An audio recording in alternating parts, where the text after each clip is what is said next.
¿Cómo llevas tu espiritualidad? Yo empecé a estudiar budismo indotibetano hace como 30 años, como 25 años más o menos. Este, y a partir de ahí nunca me aparté. Posiblemente empecé a estudiar, o sea, comencé en el budismo indotibetano, o sea, estudiando la filosofía budista empecé en la práctica de la meditación budista. Para mí es eso, una filosofía, no puedo yo hablar. Yo creo que nadie en Occidente en realidad, más que los que estén ordenados formalmente, pueden hablar del budismo como su religión, porque para un occidental es muy difícil por muchas razones que lo veamos como una religión multiteísta, ¿no? Además, o politeísta. Eh, pero para mí sí era o sea, me acerqué más a ese camino. No voy a decir que dejando el otro, porque pues al final ahí naces, ahí creces y no está peleada una cosa con la otra, y menos cuando lo ves más bien como una Ujú. filosofía de vida, pero sí como una práctica espiritual. Y ya después, unos años después, me fui más por el sendero del budismo zen, y esa es mi práctica. El budismo zen, yo o sea, como yo te lo describiría, bueno, el maestro Ajá. que yo tuve durante años murió el año pasado, es Thich Nhat Thich Nhat Hanh. Hanh, sí. Ajá. Tengo Es, aquí varios libros de él, el de Fear sí, is... pues yo estuve en Plum Village, ¿De verdad? sí, claro, estuve en un retiro de monásticos que me permitieron ellos estar en el retiro sin que yo fuera a ordenarme, porque era un retiro para los que van a ordenarse. Yo no me iba a ordenar de nada, o sea, creo que en esta vida no voy a ser monja ni de esa ni de ninguna. Este, pero, pero pude estar en un retiro monástico sí, de Plum Village en Francia, en donde vivía Thich Nhat Hanh, y estuve pues casi un mes allá, pero era por el momento de mi vida en el que estaba pasando, y fue un momento en el que me quedé o sea, literal me quedé sin proyecto en la televisión, y yo dije, no, pues es la primera vez en mi vida que no me quedo con un trabajo formal, it's now or never, o sea, es ahora o Sí. nunca.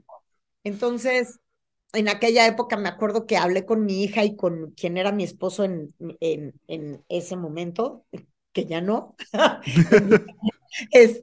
Y hablé con ellos y les dije, pues me tengo que ir y me voy a ir.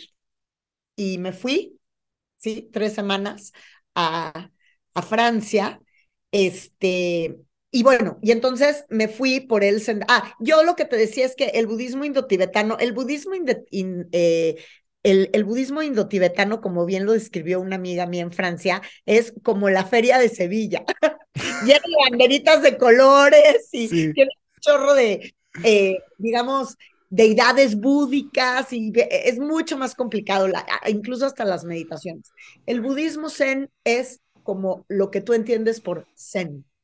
Eh, Menos es más, ¿no? Entonces es muy sencillo, las meditaciones son muy sencillas, la atención está en los más pequeños detalles, no hay mayor pretensión, eh, y tu atención tiene que estar en este momento. O sea, Aquí y ahora, sí. no es mucho más complicado que eso. Y si tú has leído a Thich Nhat Hanh, pues seguramente entiendes perfecto lo que te estoy hablando. A mí la verdad es que me cambió la vida en el sentido de justamente el aquí y el ahora. O sea, Thich Nhat Hanh sí era un iluminado. Yo digo, Es nunca el pude. mindfulness, ¿no? Él Sí, practica el famoso mindfulness. sí, bueno, es como de los precursores, ¿no? Él De esa es el onda, sí. profesor del mindfulness, claro, pero él en una cosa que se llama la orden del interser, que eso es muy interesante porque además es cierto. O sea, todo tuvo que estar conectado para que tú y yo lográramos estar Sí. conectados en este momento, No, ¿no? y él también maneja un concepto bellísimo que se llama la impermanencia, Ah, claro. que habla sobre que todo es cíclico y todo se está moviendo. Pero Pone. ese es el budismo en general, ¿eh? Sí, sí, No sí, nada claro. más el budismo zen. O sea, el budismo y la vida, es que nada se va a quedar ahí, Sí. nada. Ni tu mayor felicidad, ni tu mayor problema. Eventualmente se mueve de lugar. Oye, y Lo que pasa hablando de es eso, Mónica, ¿tú qué que, crees que haya después de la muerte? Pues mira, de acuerdo a mi práctica, otra vida. Ok. Eh, pues un renacimiento en otra cosa o en otra persona, pero en realidad como a nadie nos consta, o ya sea, yo no sé tú, pero yo no he conocido a nadie que venga y me diga, pues fíjate, cuando me morí la primera vez, no lo conocemos, o sea, no nos consta. Yo por eso siempre digo que esto de la reencarnación es padrísimo concepto, pero a nadie nos consta. Entonces vivamos esta única vida que tenemos como debe de ser, ¿no? Eh, ¿Qué creo que hay después de la muerte? No lo sé, pues qué difícil saberlo. Nada, no, no es, yo a la muerte no es algo que me mortifique realmente. Eh, sí me ocupo de vivir como si al rato pudiera no estar, porque así es, porque la vida es así y la pandemia nos lo enseñó.